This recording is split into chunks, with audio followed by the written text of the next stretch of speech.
Malcolm and Marcus was you reborn. Call me Chad X, new Black Panther. With a raised fist, I resist racist oppression, injustice. Mark my words, I won't quit. Never give up till we get justice. What's up, everybody? It's your boy CS, the Motivated Minds. This video y'all about to see is an older video. I initially did this back in October of 2018, and it was in response to a shooting that happened in Kentucky.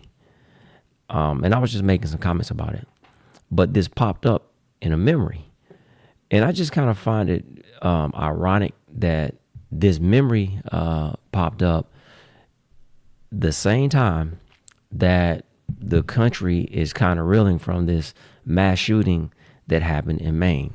The shooting in Maine happened the other day, October 25th. The shooting that I was talking about in this video happened the 24th of October 2018, and it's almost 5 years to the day, and I just found that very ironic.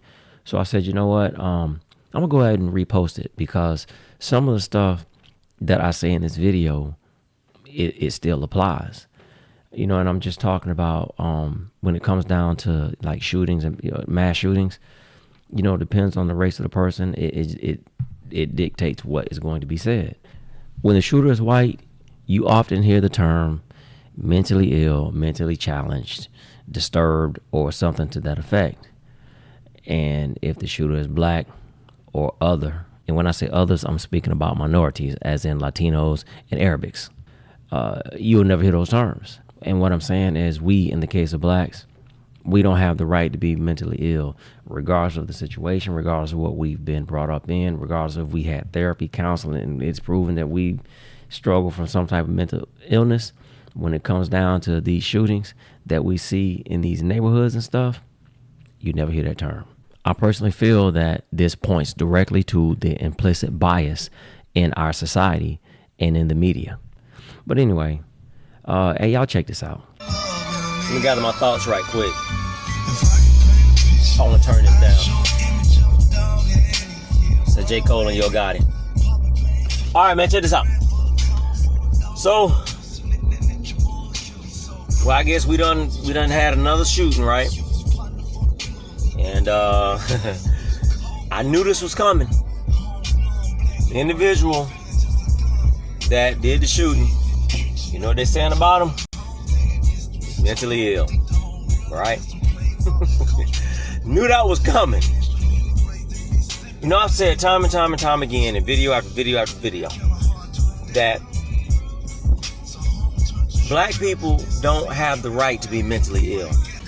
You can take a white kid, and I'm not being racist or anything when I say this, but you can take a white kid from the suburbs, very affluent home, never been exposed to anything, ever, perfect life. He goes shoot up a school. You know what they're gonna say? First thing, they're mentally ill. You can have a black kid, grew up in the inner city, in the projects or whatever, done seen uncles murdered, friends murdered, all kinds of stuff. And Joe go shoot up the block. You know what they gonna say? He's a thug, miscreant, everything but mentally ill. And I don't say this time and time and time again, video after video after video after video. Black people don't have the right to be mentally ill. We really don't. But yet this guy that shot those two people in Kentucky, I think it was, in the Kroger, went to a predominantly black church first. Pulled on the door was locked. He proceeds to leave the church, go to Kroger, shoot a man that's in the back of the head. Leave the store, shoot another woman, has the wherewithal about himself to say, white people don't shoot white people. This same guy assaulted his elderly parents in 2003. Had enough sense about himself to unplug the phone so that they could not call the police, but this dude is mentally ill.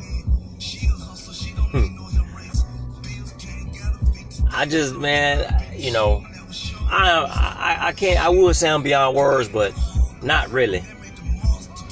You know, I just think it's crazy that the portrayal of the minority, because Latinos, you know, y'all kind of in the same boat as well, right? I find it amazing that you can take a soldier, for example.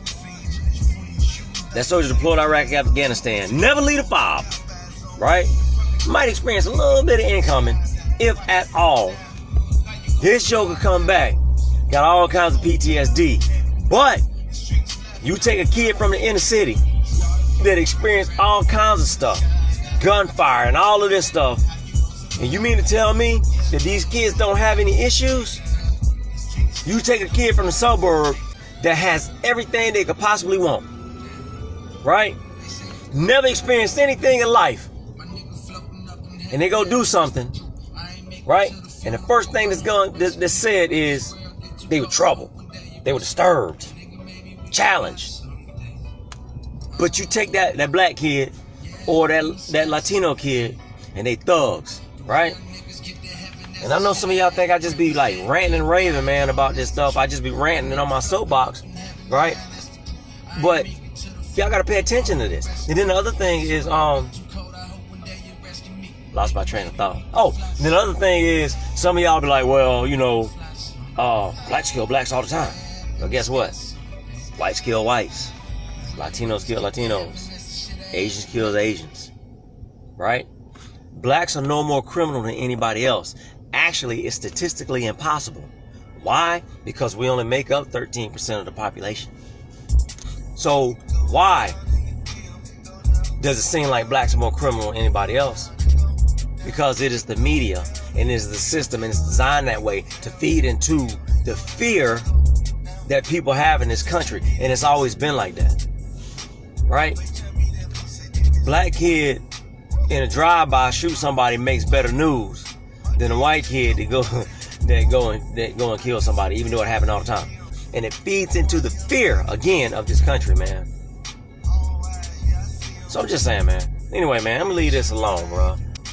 But like I said, I find it amazing that this dude is mentally ill, but he's done all kinds of things. Anyway, man, let me get back on this doggone Yo Gotti. Michael and Marcus plus you were reborn. Call me Chad X, new Black Panther. With a raised fist, I resist racist oppression, injustice. Mark my words, I won't quit. Never give up till we get justice.